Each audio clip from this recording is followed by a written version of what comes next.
Nababahala ang ilang mga senador sa tensyon ngayon sa gitnang silangan. Kabilang sa mga nais masiguro ng mga mambabatas ay ang kahandaan ng gobyerno sa repatriation, gayon din ang ibigay na tulong sa oras na makauwi na sila ng bansa. Si Luisa Erispe sa sentro ng balita. Luisa. Angelic, pinaalarma ng ilang mga senador ang sigalot ngayon sa Middle East. Kaya naman si Senator Raffy Tulfo bilang chairperson ng Committee on Migrant Workers, agad na sinigurong nakahanda ang gobyerno para mag-abot ng tulong sa mga Pilipino na mga apektadong bansa. Kahapon, agad na pinulong ni Senator Tulfo ang Department of Migrant Workers para pag-usapan ang posibleng repatriation sa mga Pilipinong nais umuwi sa Pilipinas mula sa Middle East.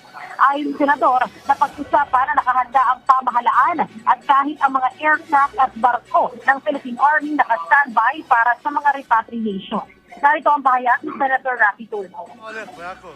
May mga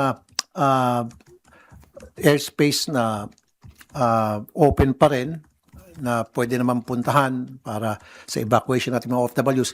Ang sabi ng military, sila daw ay naka-standby, always ready in case mag-request ang DMW, DFA ng transportation, C-130 para sa evacuation plan.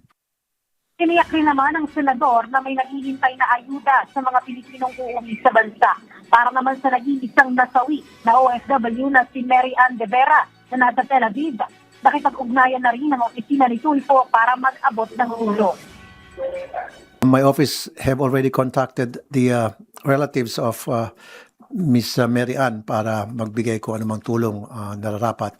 But I know for a fact yung DMW at OWA ay kumontak na rin kung anumang klaseng ayuda ang narapat ibigay dito sa mga kamag-anak or even sa labi ni Mary Ann kung paano may balik sa Pilipinas.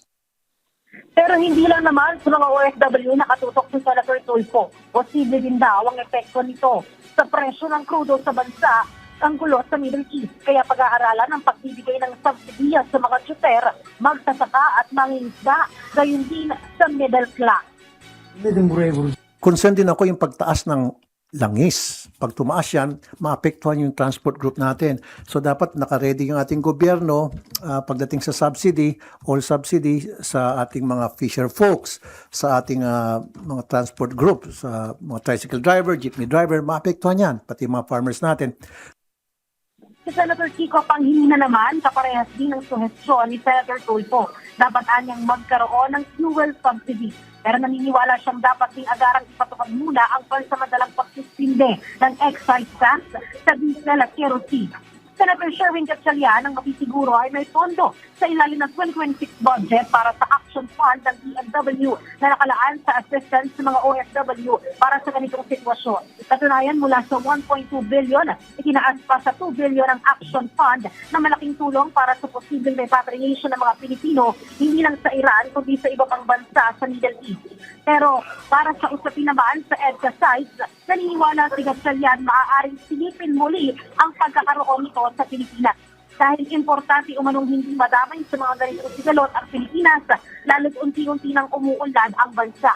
Kahit Senator Erwin Tulfo, sinabi rin dapat reviewin ng EDSA sites sa bansa dahil may posibilidad na kahit ang Pilipinong dahil may posibilidad na kahit ang mga Pilipino ay posibleng madamay. Kukonsultahin naman niya si kukonsultahin naman ni Senator Erwin ang liderato ng Senado para dito. Angelic, kanina lang ay na-interview din natin si Senate President Vicente Soto III hindi nga dito sa plano nga konsultahin siya hinggil sa EDSA site. At ang sinabi dito ni Senator Soto ay nakikita naman niya na malayo ang Pilipinas kaya yung posibilidad na magkaroon ng spillover ay maaaring imposible. Pero naniniwala din siya na maaaring i-review o sinipin ang mga kasunduan ng Pilipinas sa Estados Unidos. At yun muna ang latest. Balik muna sa iyo, Andres. Alright, maraming salamat Luisa Erispe.